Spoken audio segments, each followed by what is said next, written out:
From the heart of our nation's capital, here's Family Research Council President Tony Perkins. Well, good afternoon and welcome to this Friday edition of Washington Watch. I'm your Friday host, Jody Heiss, and so glad to have you joining us today.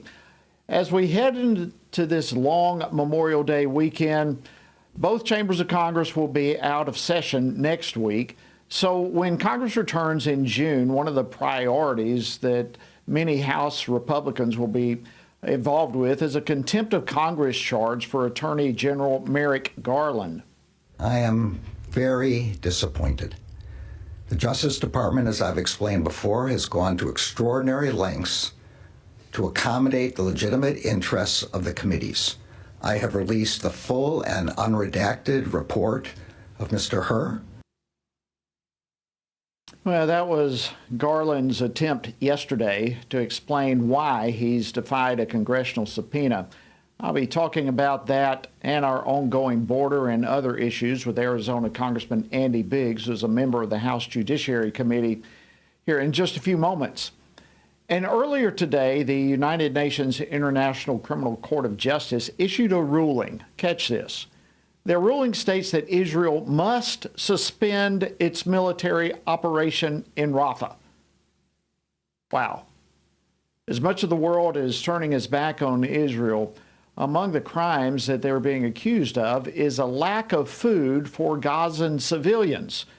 But research from Columbia University Business School professor Ron Kivitz demonstrates that Hamas bears the responsibility for any lack of aid that's getting to civilians in Gaza.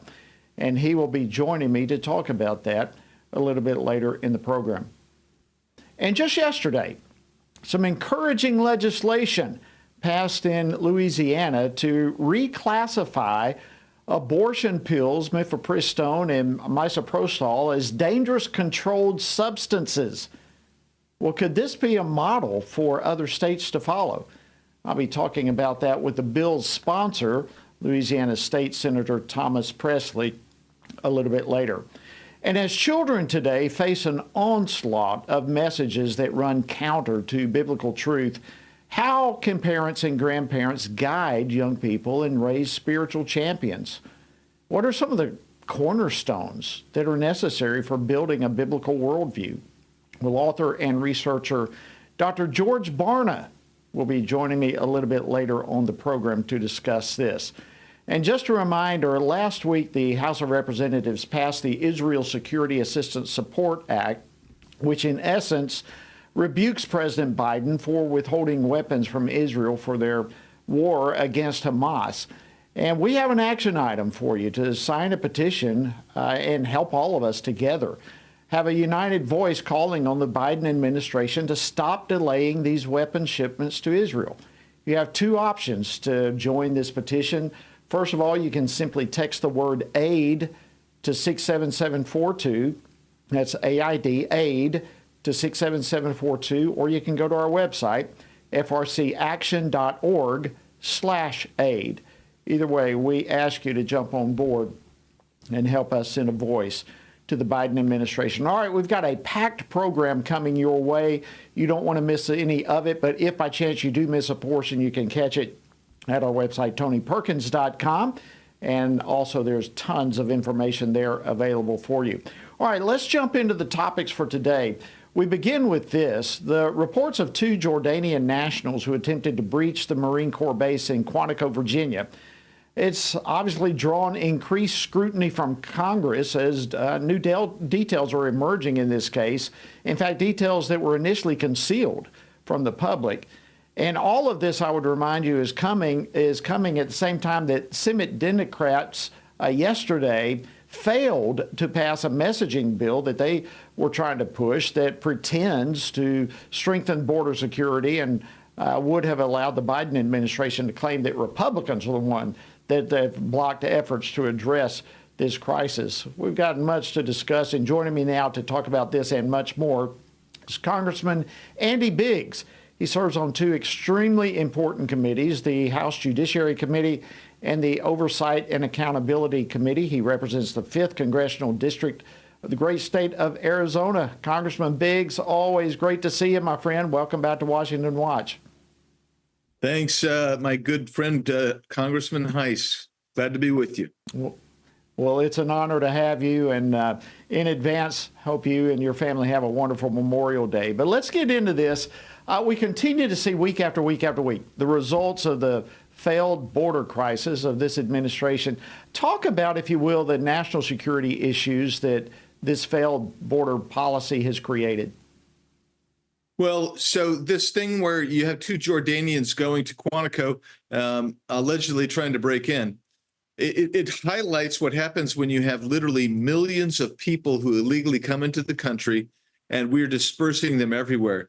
I just was watching multiple clips earlier today of the border within the last 36 hours, and you have people from Iran coming in, you have people from Turkey coming in, you have people from every country coming in, and they don't all have good intentions toward our nation, right? A lot of them have been steeped and indoctrinated against this country. They don't share our values, they don't share our culture, but they're coming in, and some of them have malicious intent. So I think it's really interesting that the oversight we're doing now is because the federal government's not doing enough oversight to monitor our borders. So we have to monitor the monitors, if you will. And that's really a dangerous situation for a free constitutional republic when you don't have a border. Well, you've been a leading voice on this issue for a couple of years now. In fact, you and I have made several trips to the border ourselves. And last time, in fact, we were there. In one particular part, the day before, there were 4 Middle Easterns who were apprehended right there. And the question is, why were they coming? What was their attempts? Who knows how many thousands of people like this? You serve on the Judiciary Committee. Chairman Jim Jordan and yourself and others on the committee have been demanding answers from Homeland Security Secretary Alejandro Mayorkas. What are you hoping to learn in these attempts to get some answers? Well, we want to know, first of all, will they admit that their policy is causing national security threats? And right now, Secretary Mayorkas actually said within the last 7 days that he didn't think it did. He thought the policy was fine. So we have to push him on that. But the second thing is, we need to find out how many people are illegally in the country.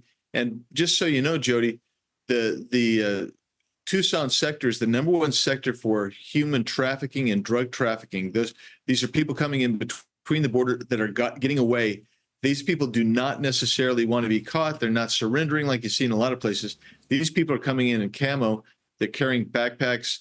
They're doing everything they possibly can. So we want to find out what the interdiction is going to be and what the plans are. And they have no plans whatsoever to even stop this because they don't think it's a problem, which is eyebrow raising. It really is. And it's amazing to me, even hearing you again talk about Mayorkas saying their policies are fine, it's not creating any problems whatsoever. So on the one hand, they say everything's fine, everything's good. But just yesterday, Democrat Senates are trying to pass a messaging bill blaming the border crisis on Republicans. So they're all over the map. In fact, I want to play this clip for you from White House Press Secretary Karine Jean-Pierre earlier this week, where she herself is also joining this game, trying to pass blame.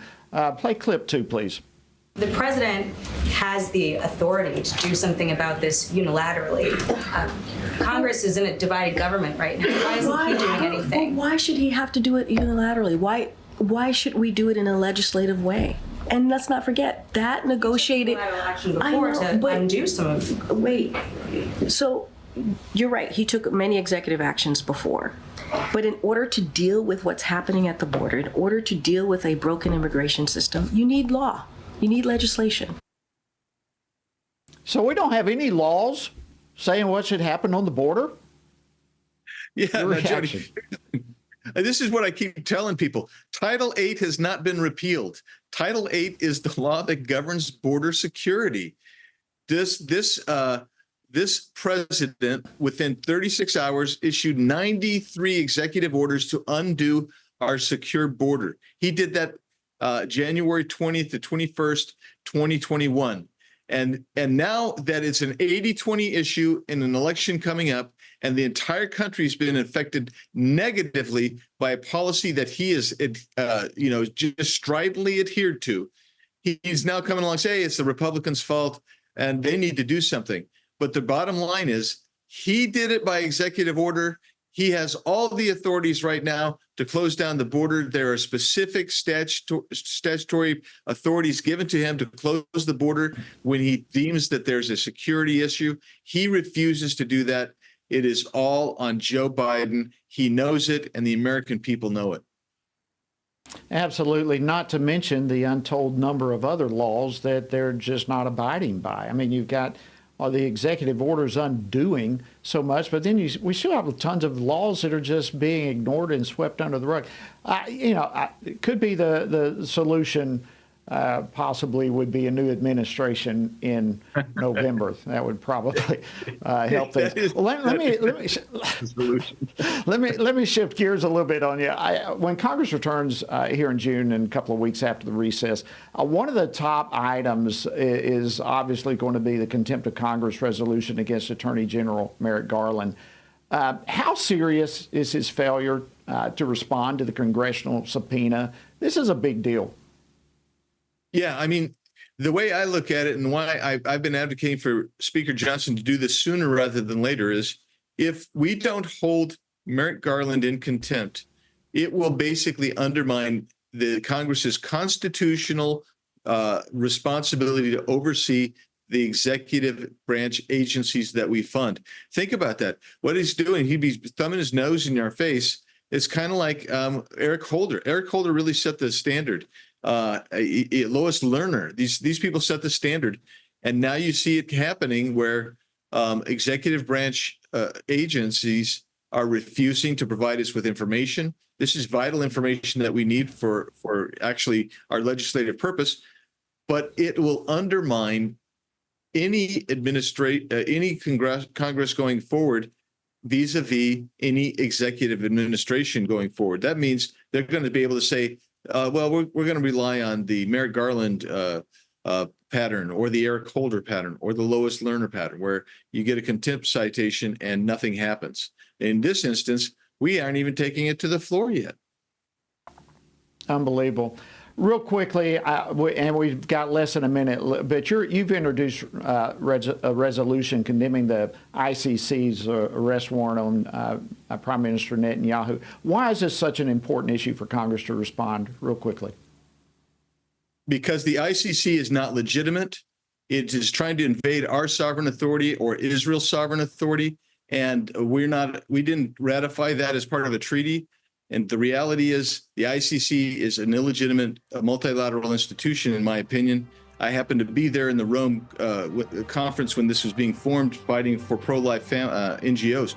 But the reality is, Jody, we have got to put our foot down and say no. Otherwise, you never know what sovereign state's going to be invaded next by ICC folks. Thank you, Congressman Andy Biggs. Always great to see you. Best to you and your family. Have a great weekend. All right, friends, after the break, Columbia University Business School professor Ron Kivitz joins me to talk about what's happening in Israel and the crimes, so-called, that have been committed. What the media is telling you is not completely accurate. Stay tuned. We'll cover it after the break. Sometimes the headlines are overwhelming, and it feels like we're all alone and there is nothing we can do. That is exactly what the enemy wants us to believe. Reading through the Bible, there are many things that are counterintuitive. One of them is that God never uses a majority. It is always a minority devoted to the truth. Here at Family Research Council, we are grateful to stand side by side with other believers for the truth. And as a result, God is making a difference. When you partner with us, you are joining with Christians around the nation in standing together for the truth of God's Word, supplying pastors and parents and school boards with training and resources to stand up against the indoctrination of our children. Together, with God's help, we can preserve freedom for the next generation. Go to frc.org and become a STAND member today.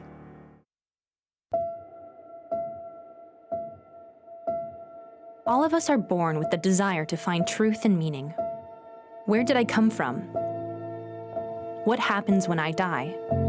While our answers to these questions may divide us, we are united in our need for the freedom to answer life's biggest questions and make life's biggest decisions for ourselves. That's why religious freedom matters for everyone.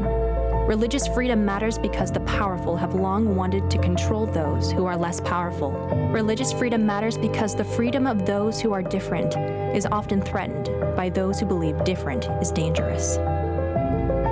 Leah Sheribu, a Christian teenager in Nigeria, remains a captive of Boko Haram for her refusal to renounce her Christian faith. Chinese pastor Wang Yi is serving a 9-year sentence for speaking publicly against the Chinese government. In Pakistan, Asif Pervez is on death row for allegedly sending a blasphemous text message. All of this because people in power decided different is dangerous.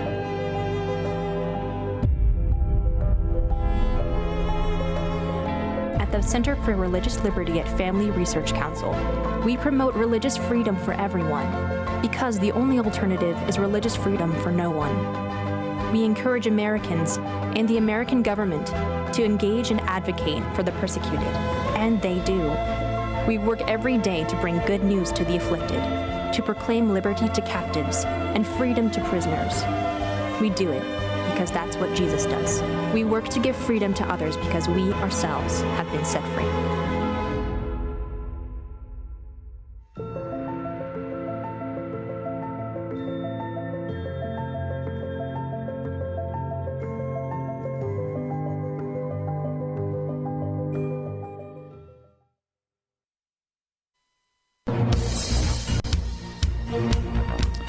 Welcome back to Washington Watch. I'm your Friday host, Jody Heiss, Senior Vice President here at FRC. Glad to have you joining us this evening. All right, earlier today, the United Nations International Criminal Court of Justice declared that Israel must suspend its military operation in Rafah. As you just heard from Congressman Biggs, this court does not even have the means to enforce such orders. They don't have jurisdiction, but this ruling nonetheless does represent how isolated Israel has become on the world stage as it's literally fighting for its existence. International officials continue to accuse Israel of creating famine conditions in Gaza, even as research demonstrates that the root cause of suffering in Gaza is Hamas. Well, joining me now to discuss this is Columbia University Business School professor Ron Kievitz, who has conducted research into this issue. Professor Kievitz, welcome to Washington Watch. Great to have you. Thank you for having me. Great to be here.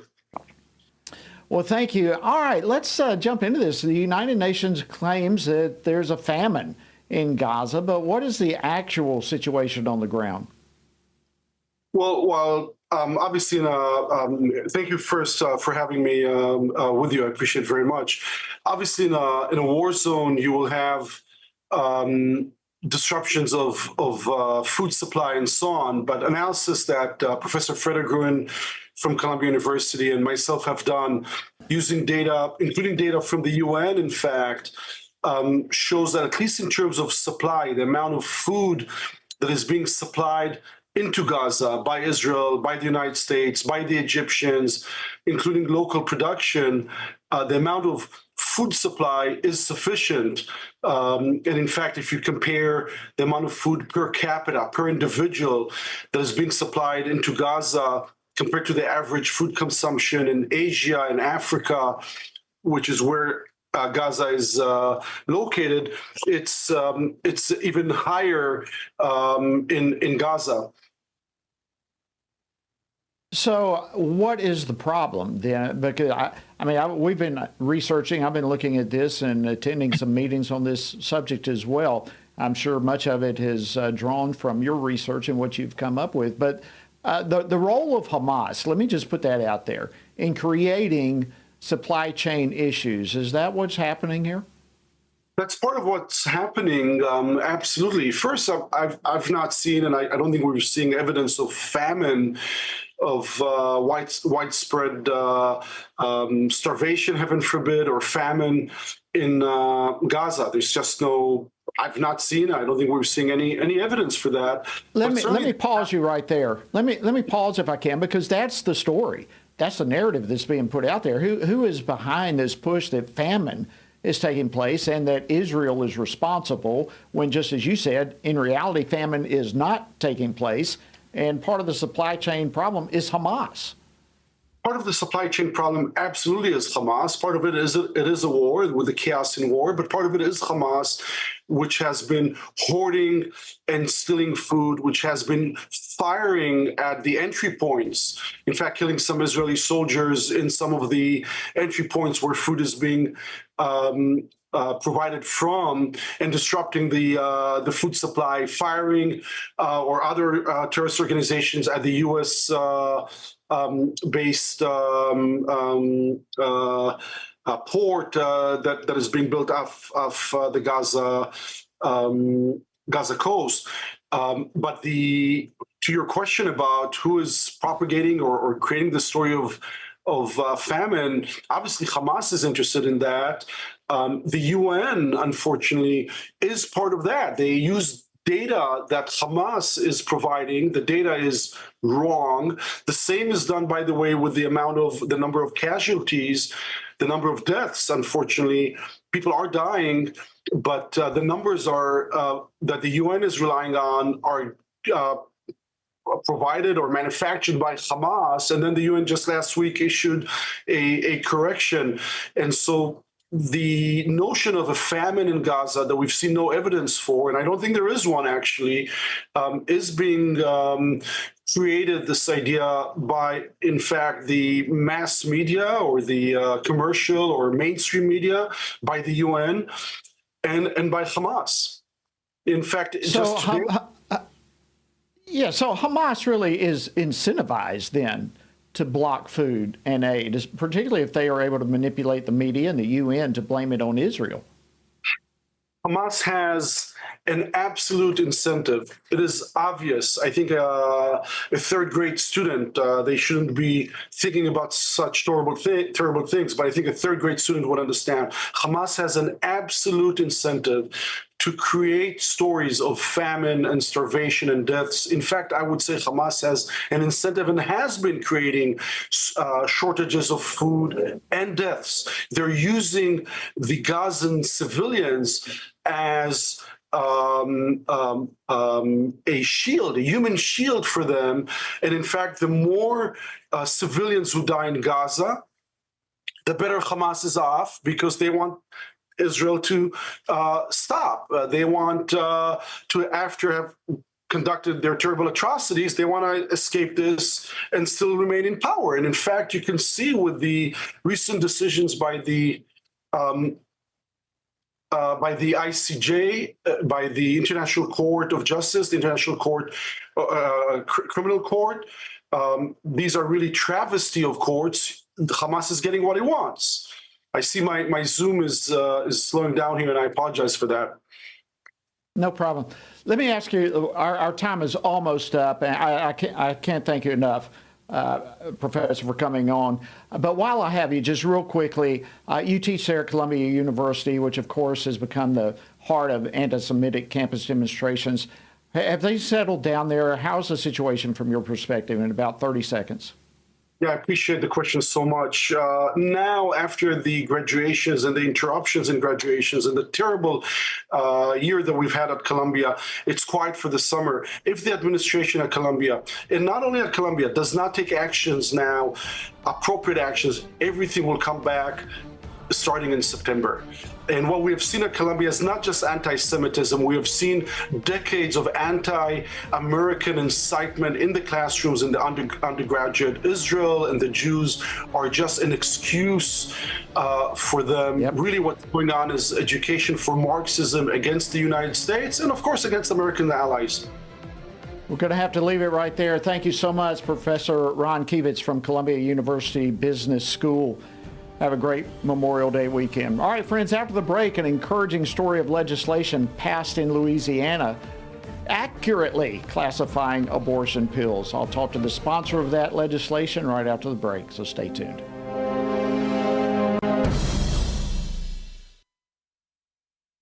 Everything we do begins as an idea. Before there can be acts of courage, there must be the belief that some things are worth sacrificing for. Before there can be marriage, there is the idea that man should not be alone. Before there was freedom, there was the idea that individuals are created equal. It's true that all ideas have consequences, but we're less aware that all consequences are the fruit of ideas. Before there was murder, there was hate. Before there was a Holocaust, there was the belief by some people that other people are undesirable. Our beliefs determine our behavior, and our beliefs about life's biggest questions determine our worldview. Where did I come from? Who decides what is right and wrong? What happens when I die? Our answers to these questions explain why people see the world so differently.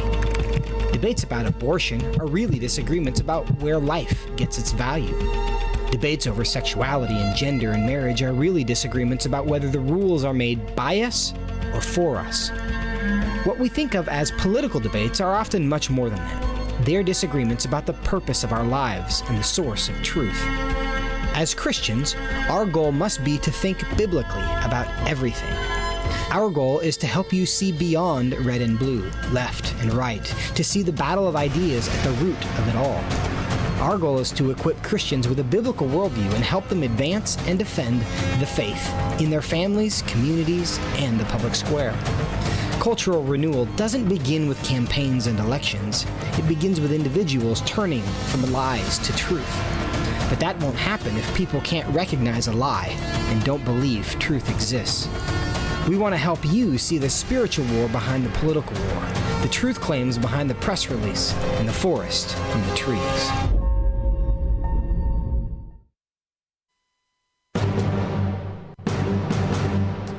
Welcome back to Washington Watch. I'm your Friday host, Jody Heiss. We're so honored to have you on board with us. All right, yesterday we got some good news. Lawmakers in Louisiana passed some legislation to designate the abortion pills mifepristone and misoprostol as dangerous controlled substances that are illegal to possess without a prescription. Wow.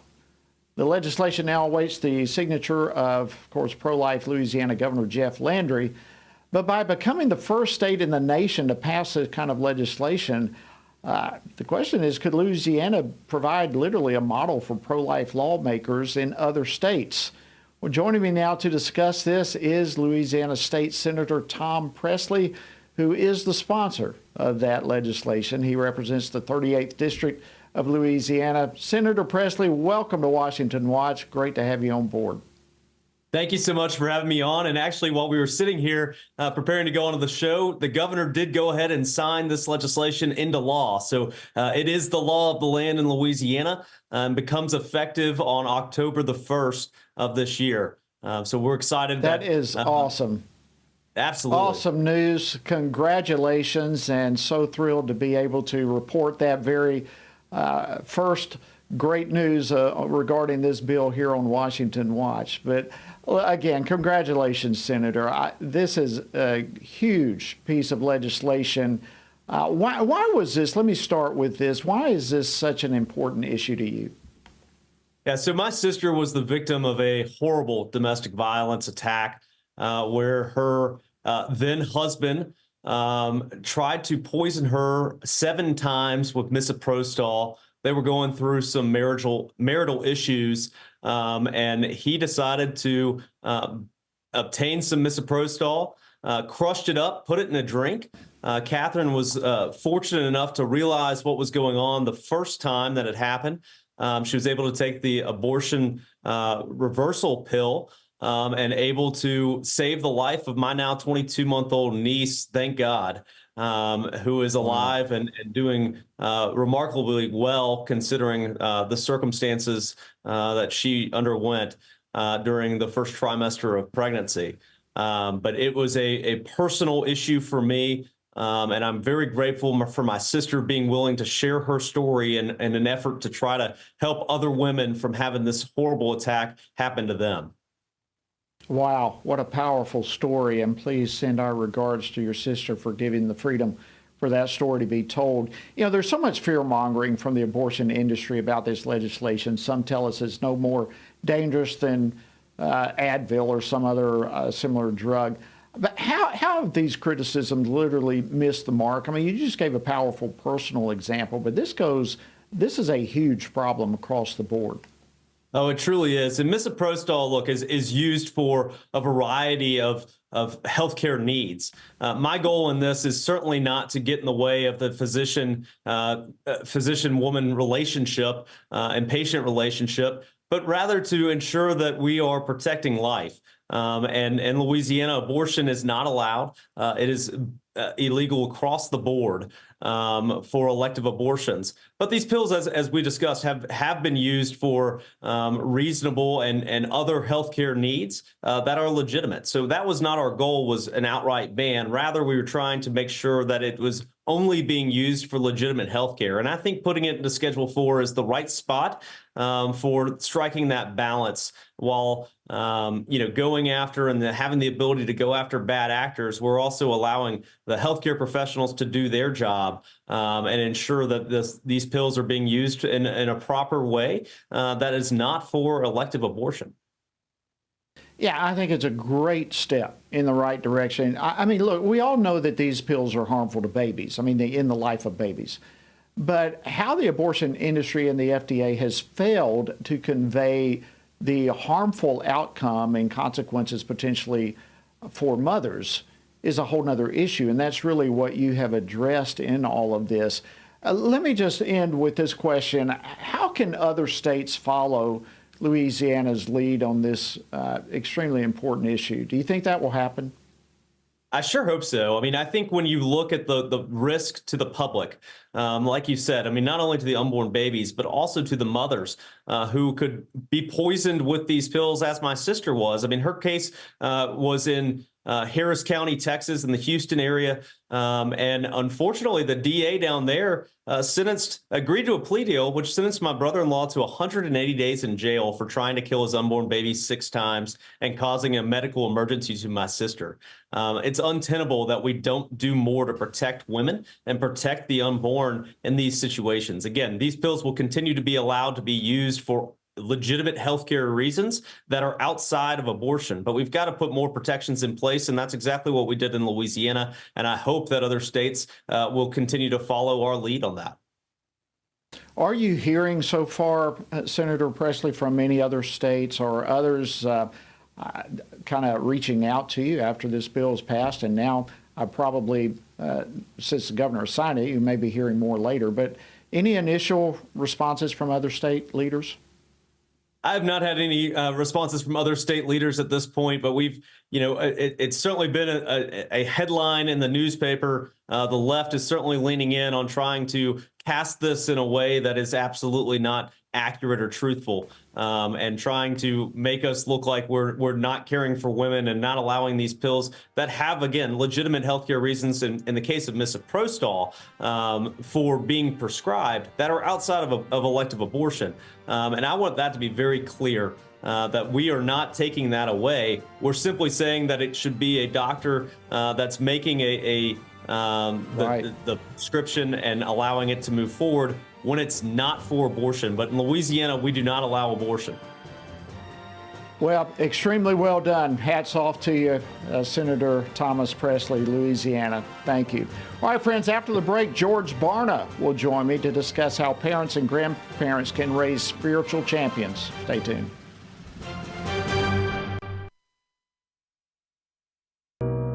America was a bright light until the culture gave into darkness. But we won't. We're in a battle for the soul of our nation, between right and wrong, between truth and lies. At a time when the mainstream media is blocking Americans from truth, millions are searching for a source of trustworthy news that shines a light in the darkness. At this time of great need, FRC is lighting the way forward. For 40 years, Family Research Council and its partners have stood together to advance and defend biblical truth in government and culture. Between our flagship broadcast program, Washington Watch with Tony Perkins, to our news outlet, The Washington Stand, FRC is providing believers across the country with news they can trust from a biblical worldview. When you stand with FRC, you help light the way forward for America and the next generation. Go to frc.org/give. Jesus said in John 15, "These things I've spoken to you, that my joy may remain in you, and that your joy may be full." In 2024, in these divided and uncertain times, how can this be possible? By abiding in Him through His Word. At Family Research Council, we want to help you do that, which is the reason for the Stand on the Word Bible reading plan. In just 10 to 15 minutes each day, you will have read the entire Bible in just 2 years. But more importantly, you will be abiding in Him daily. Find our Bible reading plan at frc.org/Bible. And join Tony Perkins each weekday for a 10-minute devotional inspired by the daily reading and designed to encourage you on this journey through the Bible. Listen on Apple Podcasts, Spotify, and YouTube. And remember, the grass withers and the flower fades, but the word of our God will stand forever. Research has found that there are 59 million American adults who are a lot like you. There are millions of people around the country who are born again, deeply committed to practicing their faith, and believe the Bible is the reliable Word of God. But that's not all. They're also engaged in our government. They're voters. They're more likely to be involved in their community, and they're making a difference in elections. The problem is that a lot of them feel alone too. We want to change that. FRC wants to connect these 59 million Americans to speak the truth together, no matter the cost. If you want to learn more about this group and what it means to be a spiritually active, governance-engaged conservative, or if you want to find out if you are one of these sage cons yourself, join us. Go to frc.org/SAGECON, SageCon, to learn more. That's SAGECON, SageCon, to learn more.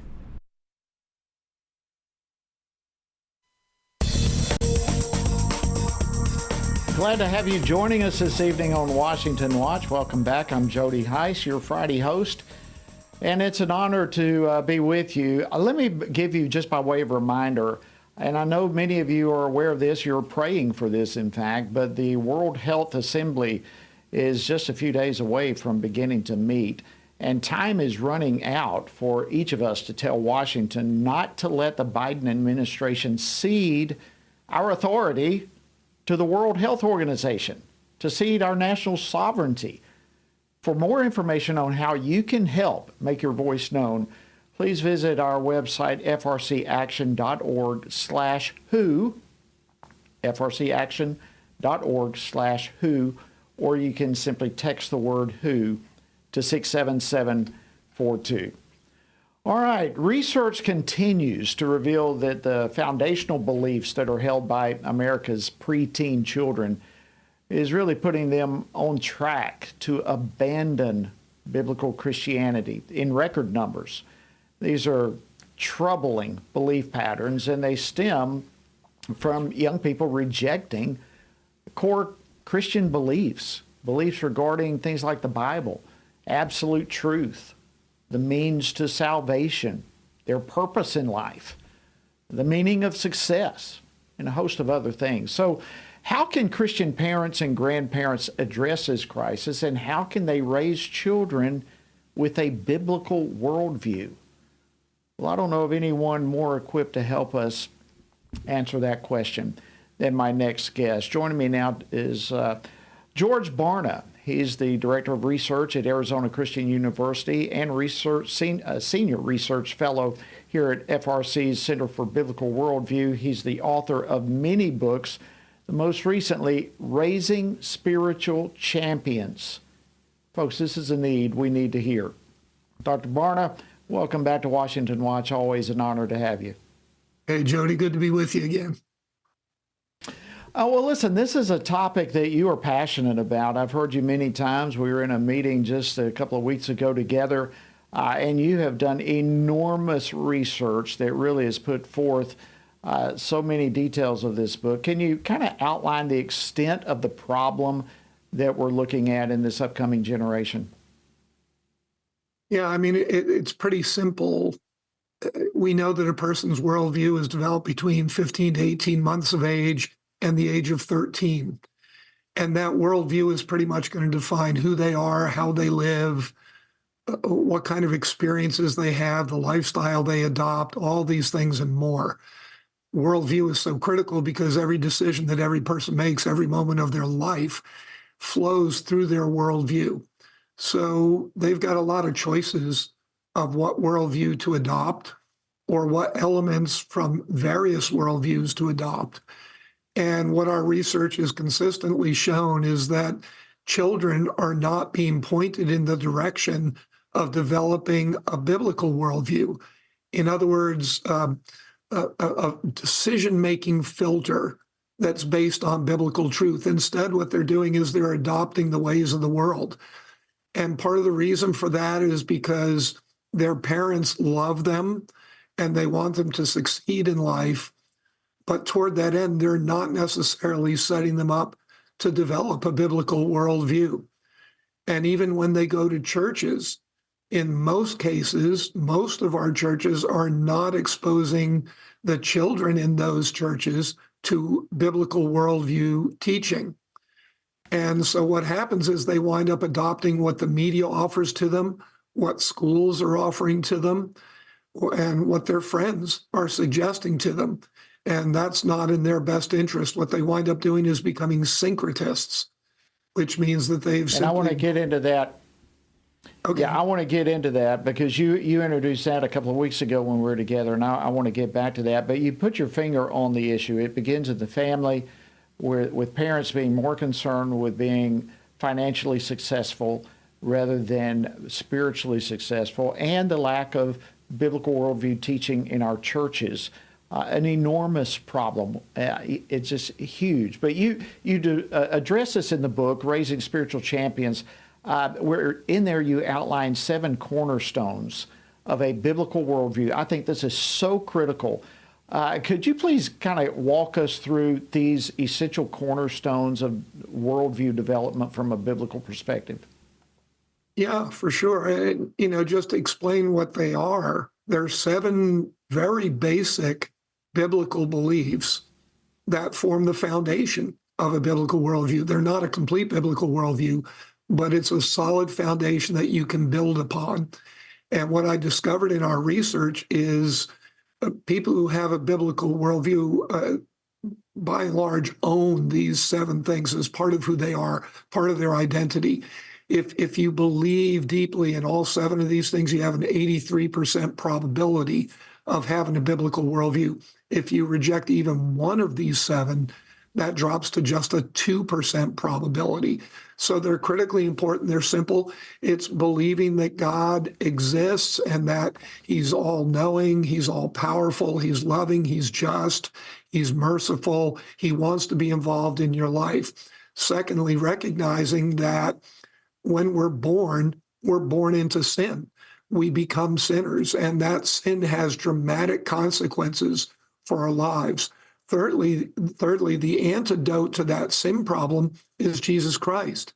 He died on that cross, an unjust and painful death, solely because he loves us. He wants to save us from the punishment that's due to our sin nature and our sin choices.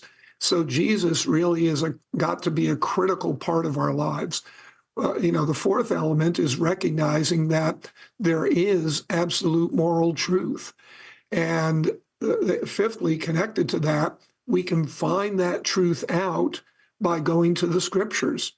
The Bible is the place where God tells us what truth is. He is the embodiment of truth, but then he's kind of downloaded it, decoded that for us in the pages of scripture. So if we want to know what truth is, and truth is the only thing that is going to help us to be set free from the world and from our sin and whatnot, we've got to understand what the Bible says about that. A sixth of the cornerstones has to do with the fact that every one of us has a purpose to our life that God has given to all of us in common. Now, there's a more succinct purpose that he has for each one of us that we can know through our gifting and other things. But all of us We're here on earth for one general purpose, and that's to know, love, and serve God with all our heart, mind, strength, and soul. And then the seventh of these cornerstones is to recognize that we are only successful in life when we become consistently obedient to his teachings. And so when you put those seven things together, that's not the totality of how to live a holy and righteous life, but man, does it put you on the road to that in a great way. It really does. And hearing you walk through this, it just seems so basic. These are elementary principles that once were widely embraced in American culture. In fact, for a long, long time. It's just probably over the last 50 years or so that these things have started to fall away from us, and now they seem virtually foreign to us as a culture. In fact, there's great hostility to these things, but these are basic biblical principles. Do you agree? Oh, gosh, yeah. I mean, the night that I discovered these things from pouring through the data and putting different things together, I thought, oh my gosh, when I describe this to pastors and youth leaders and children's pastors, they're going to laugh at me and say, come on, that's Sunday School 101. And that's exactly right. But the reality is, not many people go to Sunday school anymore, not many children. And these are not the things that they're learning there. So if we could get back to that traditional Sunday School 101 kind of teaching, where people got this kind of bedrock information, the real solid foundation on which to begin building a deeper faith, yeah, it would make a world of difference. Wow. You know, and it was stunning to me, the statistic you gave prior to discussing those seven cornerstones, is that if one of them are missing, it only drops to a 2% likelihood of embracing a biblical worldview. That's stunning. So bottom line, Christians, we can't pick and choose which of these cornerstones to recognize. We can't say, I like this one, but I don't like that one. Your research reveals that the typical American adult is going to adopt beliefs and behaviors, and children, as you mentioned earlier, going to adopt beliefs and behaviors from multiple different worldviews, distinct worldviews. And you referred to it a while ago, and I want to come back to this. We're basically talking about people, if they reject a biblical worldview, then they're going to just choose from a hodgepodge of often contradictory type philosophies and worldviews. And you said this is syncretism. Go down that path. Explain this for us a little bit more. Well, understand everybody has a worldview. You have to have a worldview to get through the day, because the worldview is your filter through which you make all your decisions. You're going to make decisions. And so we've got to figure out how to do that. And that's what our worldview enables us to do. But the reality is that it's our choice of what worldview to follow. Now, we don't typically have a strategic, intentional, consistent process for helping people to develop a worldview. It almost happens spontaneously, randomly, and circumstantially. And so we're in a situation where our research is showing the average American combines 9 different worldviews to get to their own customized worldview. They're drawing ideas from many different places: postmodernism, secular humanism, Eastern mysticism, Wicca, Satanism, a lot of different worldviews, Marxism, and putting them together into a customized blend that makes us feel comfortable, that makes us feel secure or safe, that we see other people adopting, so we know it's popular, so we're not going to get pushback for it. All these different things are contributing to the personal worldview that we develop. Now, the thing that we want to see happen is that we recognize, but those aren't based on truth. Those are based primarily on emotion and circumstance.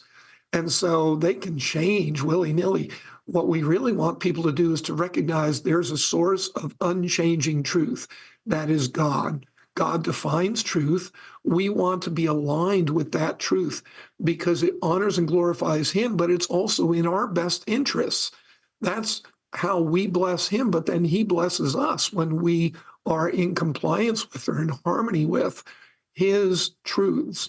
And so that's what a biblical worldview helps us to do, is to understand what is God's truth, how can we live according to it, and through that honor and glorify him, advance his kingdom, and be blessed in the process. It's a win-win situation.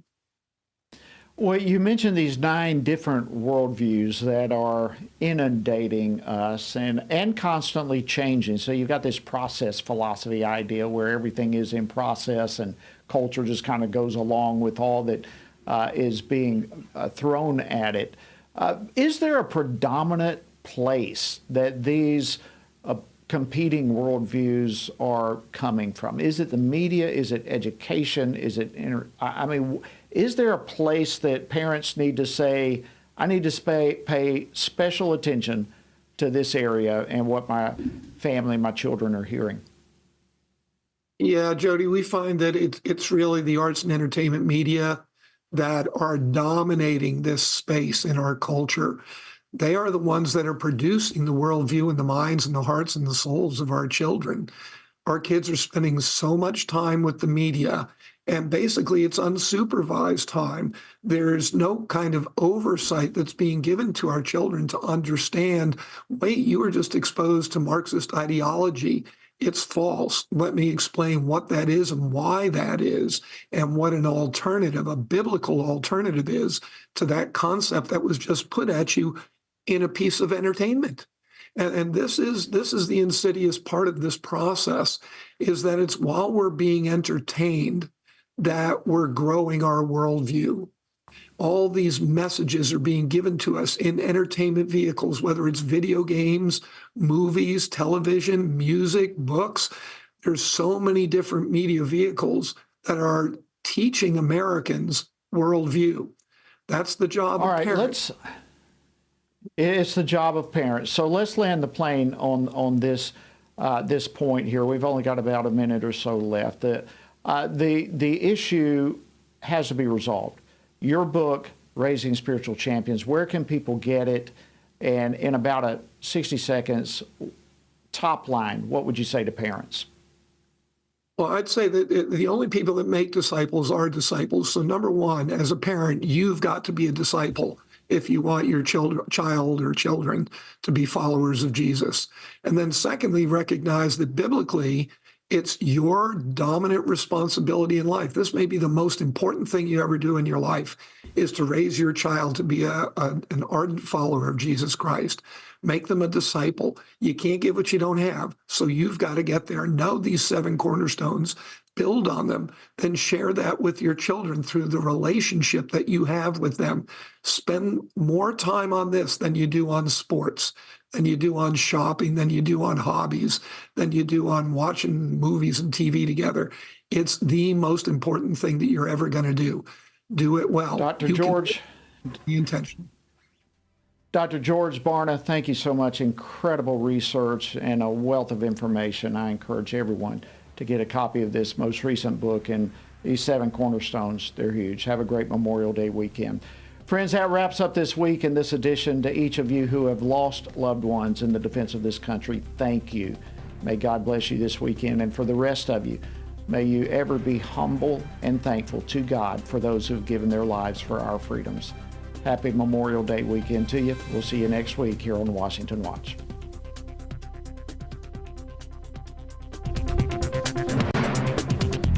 Washington Watch with Tony Perkins is brought to you by Family Research Council and is entirely listener-supported. Portions of the show discussing candidates are brought to you by Family Research Council Action. For more information on anything you've heard today, or to find out how you can partner with us in our ongoing efforts to promote faith, family, and freedom, visit TonyPerkins.com. Also, to leave a comment about Washington Watch, call our watch line at 1-866-372-7234. That's 1-866-372-7234.